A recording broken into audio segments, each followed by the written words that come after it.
Hello students, जय हिंद and welcome to learning Himachal. So 40 days 40 concept and 40 marks की series में आज हम बात करने वाले हैं कॉन्सेप्ट नंबर 27 की। बहुत इंपॉर्टेंट है। क्यों? किस तरह का क्वेश्चन आपसे पूछा गया है प्रीवियस ईयर्स में, वो भी मैं यहाँ पर आपको बताऊंगा, और किस तरह से हमने इसको पढ़ना है, किस तरह से इस टॉपिक को जो अब हमने पढ़ना है वो भी मैं आपको बताऊंगा। क्यों? क्योंकि ये देखो, हम आपके लिए वो टॉपिक उस तरह से लेकर आते हैं जिस तरह से आपके एग्जाम में पूछे जाते हैं, और उन टॉपिक्स को मेनली जो है वो कवर अप कर रहे हैं जो बच्चे मेनली जो है वो छोड़ देते हैं, जिनको इग्नोर कर देते हैं कि हाँ यार ये तो आएगा नहीं, है ना। लेकिन हर साल उन्हीं मिसलेनियस टॉपिक से जो है वो आपके एग्जाम में क्वेश्चन पूछा जाता है। तो आज का हमारा टॉपिक रहेगा एटमॉस्फेयर एंड इट्स लेयर। अब देखो, एटमॉस्फेयर के बारे में सारे पढ़ते हैं, कौन कौन सी गैसेज हैं, कितने परसेंट है, कौन कौन सी लेयर है, उन लेयर में क्या क्या है, लेकिन उनकी लेयर्स की कुछ सिग्निफिकेंस होती है। जिस हिसाब से ये आपका क्वेश्चन पूछा गया था, देखिए कि most of the air pollution that we experience is located in, कि सबसे ज्यादा एयर पोल्यूशन जो है वो कौन सी लेयर में होता है एटमॉस्फेयर की। अब यहाँ पे देखिए, कोई भी किसी भी डाटा में आपको ये लिखा नहीं होगा कि इस लेयर में सबसे ज्यादा एयर पोल्यूशन होता है, लेकिन आपको वो समझना पड़ता है। वो समझना कैसे पड़ता है, वो सारी चीज हम आपको बताएंगे, किस तरह से आप बताते हो कि इस लेयर में क्या है, इस लेयर में क्या है ना। चलिए, जैसे ये आपका जो है लेयर्स होते हैं अर्थ एटमॉस्फेयर की, है ना। अब देखिए यहाँ पे जो पिछले क्वेश्चन का आंसर आपको यहाँ पे मिलेगा। अब ये ट्रोपोस्फेयर है सबसे पहले अगर हम बात करें, है ना। ट्रोपोस्फेयर जो यहाँ पर आपका लगभग 0 से लेके 12 से 18 किलोमीटर तक की जो है वो ये लेयर रहती है, जहाँ पे आपका टेम्परेचर 15 से लेके 56 डिग्री तक जो है वो आपका जाता है, माइनस में, ठीक है। मतलब कि जैसे जैसे आपका एल्टीट्यूड बढ़ता है, आपका टेम्परेचर जो है वो डिक्रीज होने लगता है, ठीक। तभी तो आपको पता है ना कि प्लेन्स में आपकी गर्मी होती है और हिमालयस में, पहाड़ियों में आपकी क्या होती है, ठंड होती है। तो जैसे जैसे आपका एल्टीट्यूड बढ़ता है, आपका क्या होता है, टेम्परेचर जो है वो डाउन होना शुरू हो जाता है। अब ये ट्रोपोस्फेयर है, यहाँ पे सूरज भी है, यहाँ पे आपका गाड़ियां भी चलती हैं, यहाँ पे आपकी हर एक चीज जो है वो चल रही है, प्लेन भी चल रहे हैं, हर एक चीज जो है वो आपकी चल रही है। तो पिछले क्वेश्चन का आंसर भी यही है कि जहां पे ये सारी चीजें होंगी वहीं पे सबसे ज्यादा पोल्यूशन भी आपका होगा।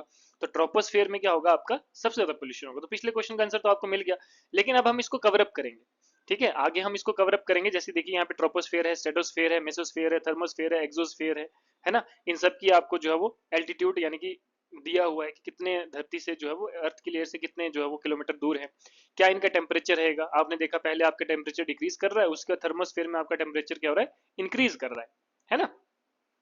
तो ये सारी जो है वो आपको यहाँ पे मैं आगे डिटेल में बताऊंगा। सबसे पहले हम बात करेंगे ट्रोपोस्फेयर की। तो देखो, ट्रोपोस्फेयर जो है वो लगभग 12 किलोमीटर तक जो है वो आपका रहता है, स्ट्रेच है, ठीक है। और अगर हम बात करें ट्रोपोस्फेयर की, ठीक है, तो यहाँ पे देखिए आपका क्या रहता है, it contains about 99% of the all water vapours and aerosols. Aerosols का मतलब है सॉलिड और लिक्विड पार्टिकल्स जो कि एटमॉस्फेयर में सस्पेंडेड है, ठीक है। टेम्परेचर जो होता है ट्रोपोस्फेयर का, वो डिक्रीज करता है जैसे जैसे हाइट बढ़ती है, जो कि मैंने आपको ऑलरेडी बताया कि जैसे प्लेन्स में आपकी क्या होती है, गर्मी होती है, पहाड़ों में ठंड होती है ना। तो मतलब जैसे जैसे आपकी हाइट बढ़ती है वैसे वैसे आपका जो है टेम्परेचर डाउन होने लगता है, ठीक है। और इस लेयर की टॉप को हम क्या बोलते हैं, ट्रोपोपोज। क्लियर। और ये जो है आपकी डेंसेस्ट एटमॉस्फेरिक लेयर होती है, ठीक है। और अगर हम बात करें, most of the earth's weather जो है वो आपका इसी लेयर में होता है, क्योंकि यहीं पे आपका पोल्यूशन है, यहीं पे ग्लोबल वार्मिंग है, यहीं पे आपका सारा क्लाइमेट और वेदर भी जो है वो रहता है।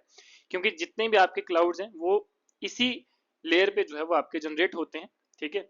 इसी लेयर में जो है वो आपके पाए जाते हैं। ऑल एविएशन टेक्स प्लेस, जो भी आपके हवाई जहाज उड़ते हैं, ठीक है, मेनली जो है वो आपके इसी एरिया में, मतलब कि ट्रोपोस्फेयर और स्ट्रेटोस्फेयर के बीच में जो है वो आपके रहते हैं, ठीक है। चलिए अब हम बात करेंगे स्ट्रेटोस्फेयर की।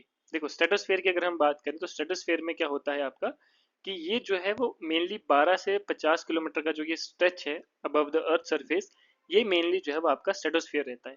मेनली यहाँ पर क्या पाया जाता है, it is the home of ozone layer. यहाँ पर आपकी क्या रहती है, ओजोन लेयर जो है वो देखी जाती है, ठीक है। यहाँ पर जो है टेम्परेचर आपका इंक्रीज करता है, जैसे जैसे आपकी हाइट बढ़ती है वैसे वैसे आपका टेम्परेचर भी इंक्रीज करता है। हीट जो है वो रिस्पॉन्सिबल रहती है यहाँ पे टेम्परेचर इंक्रीज के लिए। कोई क्लाउड यहाँ पे देखने को मिलता है, actually it is whether free, ठीक है। बट यहाँ पर पोलर स्ट्रेटोस्फेरिक क्लाउड जो है वो आपको देखने को मिलते हैं, जो कि हाई एल्टीट्यूड में रहते हैं, ठीक है, विंटर्स के टाइम पे, ठीक है। और it is also the highest part of the atmosphere that jet planes can reach. यहाँ तक ये एक ऐसा एटमोस्फेयर का ऐसा पार्ट है जहां पर आपके जेट प्लेन्स जो है वो मैक्सिमम रीच करते हैं। डन। उसके बाद अगर हम बात करें तो आता है आपका मेजोस्फेयर। मेजोस्फेयर आपका वो स्ट्रेच है जो कि 50 से 80 किलोमीटर के बीच में रहता है अबव द अर्थ सरफेस। और मेजोस्फेयर जो है that gets progressively colder with altitude. जैसे जैसे आपका एल्टीट्यूड बढ़ता है वैसे वैसे जो है वो आपका मेजोस्फेयर कोल्ड होता जाता है, और यहीं पे जो है वो सबसे ज्यादा आपका कम टेम्परेचर देखने को मिलता है, कितना, -85 डिग्री सेल्सियस, ठीक है। तो हम बोल सकते हैं कि ये इसकी जो लेयर की टॉप है, वहां पर आपका कोल्डेस्ट प्लेस है जो कि अर्थ सिस्टम में पाया जाता है। ठीक है।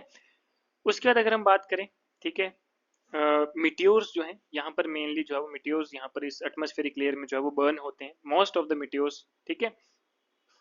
चलिए आगे देखिए अगर हम, तो थर्मोस्फेयर आपका आता है। थर्मोस्फेयर की अगर हम बात करें तो ये होता है आपका, it is located between 80 and 700 kilometre above earth surface, ठीक है।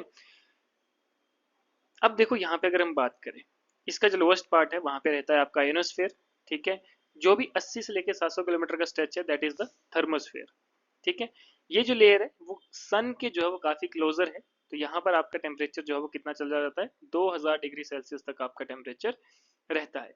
इस लेयर में क्या होता है कि टेम्परेचर इंक्रीज करता है एल्टीट्यूड के साथ, क्योंकि यहाँ पे बहुत लो डेंसिटी होती है मॉलिक्यूल्स की, ठीक है। और ये जो है क्लाउड और वाटर वेपर फ्री होते हैं, यानी कि यहाँ पे ना तो कोई आपको क्लाउड देखने को मिलेगा, ना ही यहाँ पर कोई आपको वाटर वेपर देखने को मिलेगा, इसलिए यहाँ पर जो है वो टेम्परेचर आपका बहुत ज्यादा होता है।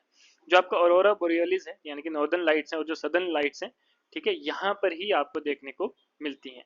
इंटरनेशनल स्पेस स्टेशन जो होते हैं वो यहाँ पर ही आपके रहते हैं, यानी कि थर्मोस्फेयर में ही जो है वो आपके लोकेटेड होते हैं। अब बात करें आयोनोस्फेयर की, it is not a distinct layer as the other mentioned above, बल्कि ये जो है आयोनोस्फेयर जो है वो ओवरलैप करता है मेसोस्फेयर, थर्मोस्फेयर एंड एक्सोस्फेयर के लिए। अब ये जो है वो काफी एक्टिव पार्ट होता है एटमोस्फेयर का, क्योंकि it grows and shrinks depending on the energy, ये या तो बढ़ भी सकता है, ये कम भी हो सकता है, ठीक है। किस पे डिपेंड करता है, एनर्जी पे डिपेंड करता है जो कि ये ऑब्जर्व करता है सन से। और ये क्या है, इलेक्ट्रिकली कंडक्टिंग रीजन है, जिससे वजह से क्या होता है आपकी जो भी रेडियो सिग्नल्स अर्थ में आते हैं, ठीक है, जो भी आपकी सिग्नल्स आपके रहते हैं अर्थ में, वो सारे जो है वो यहीं से जो है वो रिफ्लेक्ट होते हैं, ठीक है। चलिए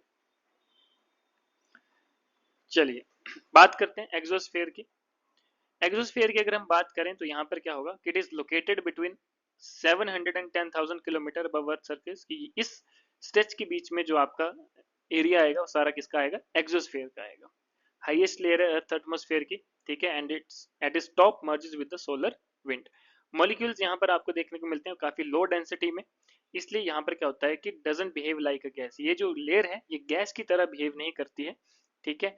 यहाँ पर क्या है, पार्टिकल्स एस्केप इनटू स्पेस, जो यहाँ पे पार्टिकल्स है वो कहाँ पे मतलब चले जाते हैं, स्पेस की साइड जो है वो मूव कर जाते हैं।